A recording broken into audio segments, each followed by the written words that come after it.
안녕하세요, 수건도둑입니다. 오늘은 이제 새로 나온 트랙스의 풀체인지 모델 크로스오버, 그러니까 우리가 흔하게 코나나 셀토스 이런 친구들은 SUV라고 하잖아요. 하지만 이 트랙스는 니로나 아이오닉5 이런 친구들은 이제 SUV라 하지 않고 보통 CUV라 하잖아요. 그러니까 뭐 세단과 SUV 사이에 있는 차량이다, 그렇게 보시면 편하고, 덩치가 작긴 하지만 쉐보레 차량 특성상 그 정말 앞으로 빠르게 나가지 못해도 정말 고속에 올라가도 뒤뚱뒤뚱 거리지 않음, 이거는 뭐 기존 트랙스 오너분들도 무조건 공감을 하실 내용. 잘 달리지 못했지만 주행 안정성은 코나 셀토스 명함도 못 내민다. 물론 제가 이 신형 차량은 타보지 못했지만 최근에 트레일블레이저를 봐도 차 조립 품질은 그래 좀 미국 차니까 좀 이해하는데 차 자체는 굉장히 괜찮았던 그런 기억이 있는데요. 일단 이 친구는 3기통 1.2 엔진만 들어갔다. 그러니까 출력은 약 139마력 22.4토크, 그러니까 차량의 덩치를 생각했을 땐 아반떼 정도의 출력이 나온다, 그렇게 보시면 되는데요. 3종 저공해 차량이기 때문에 공영 주차장에서 한 50% 정도 할인을 받을 수 있는, 저도 더뉴 말리부 탈 때 이 3종 차량이어서 주차장 할인을 쏠쏠하게 받았던 그런 기억이 있는데요. 근데 문제는 얘가 3기통 차량이잖아요. 제 말리부가 이제 1350cc 3기통 터보 엔진이었는데 걔도 역시 막 디젤만큼은 아니야. 근데 분명 막 엔진의 그 진동 소리, 달달달달 거리는 소리가 분명히 실내로 유입이 됐다. 물론 여기 보시면 액티브 노이즈 캔슬, 그러니까 밖에서 들려오는 소음을 비슷한 주파수로 맞받아 쳐서 소리를 좀 줄여주는 그런 기능이 들어가는데, 이게 트레일블레이저는 안 들어갔고 말리부에 들어갔었는데 제가 느끼기에는 뭐 그렇게 차이가 크진 않다. 이게 들어간다 해서 3기통의 그 달달거리는 소음이 예쁘게 들리진 않는다,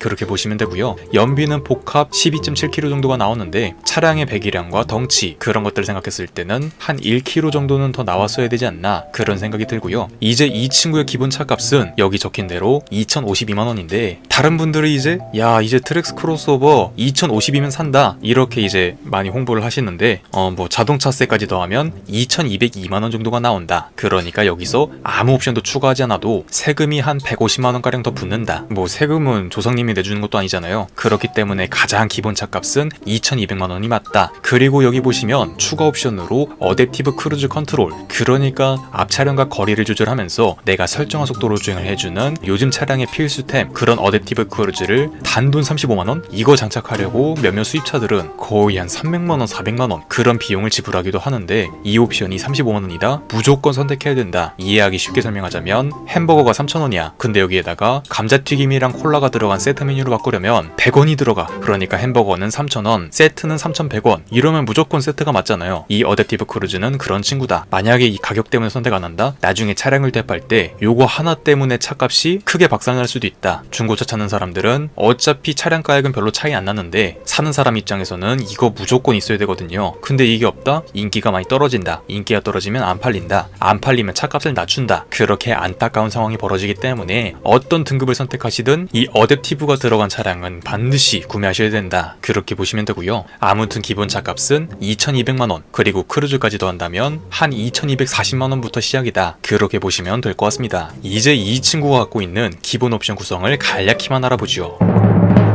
네, 첫 번째는 아까 설명드린 3기통 1.2 가솔린 엔진. 제가 트레일블레이저에서 느꼈던 거는 출력이 충분하진 않다, 뭐 완전 모자라진 않는데 충분하진 않다. 일상생활에서 뭐 갑자기 가속이 필요할 때 순간 그 쥐어짜내도 출력이 안 나오는 그런 안타까움은 있는데, 그냥 굴러가다 서다 이런 거에는 큰 문제는 없다. 그리고 젠3 6단이 들어가는데 요즘 뭐 셀토스나 코나는 8단이 들어가긴 하는데 걔네는 차값이 그만큼 비싸니까 논외로 치고요. 젠1과 젠2는 약간 높은 배기량을 위해서 만들어진 그런 세팅 때문에 크루즈나 뭐 올란도 이런 데에서 굉장히 안타까운 그런 성능을 보여줬지만 젠3로 넘어오면서 말리부나 기존 트랙스나 골고루 좀 문제없이 잘 굴러간 친구다. 또한 전자식 파워 스티어링은 속도에 따라서 이제 핸들의 무게가 바뀌는데 주차장 같은 곳에서는 정말 손가락으로 돌릴 수 있을 만큼 굉장히 가볍고, 한 속도가 60, 80, 100 이렇게 올라감에 따라서 점점 무거워진다. 또한 후드 인슐레이션은 제 채널 영상에선 처음 설명드린 것 같은데, 그냥 쉽게 설명하자면 본넷 밑에 들어가는 약간 소음을 줄여주는 그런 장치, 정숙성을 올려주는 장치, 그렇게 보시면 되고요. 차체 자세 제어 장치, 6개 이어백, 이 역시 뭐 그냥 급을 생각했을 때는 평균적인 사양이지만 역시나 요즘 현대기아 차량들은 아반떼급에도 8개를 넣어준다. 코나도 8개가 들어갔다. 또한 디지털 후방 카메라, 이건 그냥 후방 카메라와 다르게 화질이 굉장히 깔끔하다. 그리고 저속 자동 긴급 제동 시스템은 뭐 보행자나 차량을 감지해서 제동까지 도와주는 친구, 그리고 헤드업 경고등은 운전자 전면 유리 위에 LED로 깜빡깜빡거리면서 경고를 띄워주는 친구. 또한 전방 거리 감지 시스템은 그 전방 주차 센서가 아니라 앞 차량과 거리를 얘가 감지하는 시스템, 감지를 해서 제동까지 도와준다. 그렇게 보시면 되고요. 차선 이탈 경고 및 유지 보조, 차선 변경 및 사각지대에 있는 차량을 경고까지만 해주는 친구. 차선 유지 보조는 보조이기 때문에 차선을 넘어가면 제어까지 도와주는 친구. 또한 후측방 경고는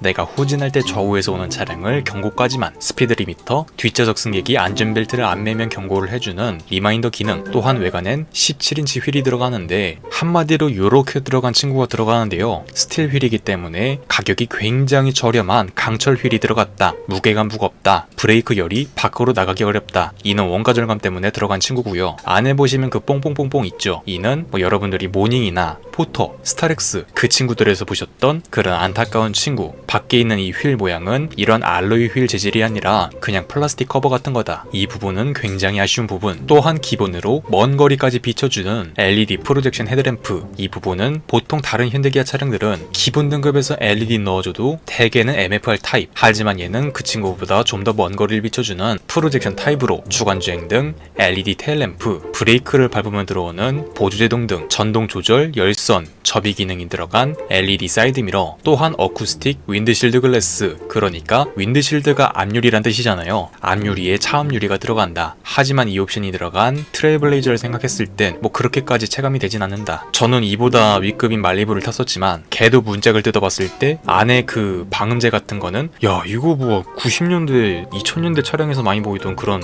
내장재가 많이 들어갔네? 생각이 들었었고요. 기본 등급부터 상어 지느러미 모양의 샤크핀 안테나, 내장에는 3.5인치 단색계 기반 클러스터, 뭐 연비 정보나 주행거리, 각종 차량 컨디션을 확인할 수 있고요. 잿블랙 혹은 블루 포인트 인테리어, 그리고 시트는 블랙 앤 그레이 직물이 들어가는데 제 말리부 역시 할인과 세금을 껴서 2200 주고 샀었는데 이 그레이 직물 시트였거든요. 제가 비염이 없는 사람인데 야 이거 막 차 탈 때마다 재채기나 앉을 때마다 먼지가 확 올라와. 물론 겨울에 약간 좀 포근하긴 하고 여름에 차를 탔을 때 너무 뜨겁지도 않고 겨울에 탔을 때 너무 시렵지도 않고 그런 장점은 있었지만 야 먼지가 감당이 안 된다. 차가 난리도 아니다. 또한 각종 실내 장식, 6대4 폴딩, 2열의 암레스트 및 컵홀더. 이 옵션은 뭐 코나 같은 경우에는 중간 등급에서 옵션을 선택해야만 들어가는 그런 옵션. 또한 편의 장비에는 버튼으로 작동하는 사이드 브레이크가 들어가면서 내가 정차 시 브레이크를 한 번만 밟아도 정차 상태가 유지되는 오토홀드. 야 이 옵션을 이 정도 차값에 넣어준다? 이건 굉장히 좋은 부분이다. 그리고 수동 에어컨, 운전석에만 끼인 방지 윈도우, 전좌석 파워 윈도우, 내가 설정한 속도로 가속해주는 크루즈 컨트롤. 하지만 어댑티브를 선택할 것이기 때문에 어댑티브로 들어간다고 보시면 되고요.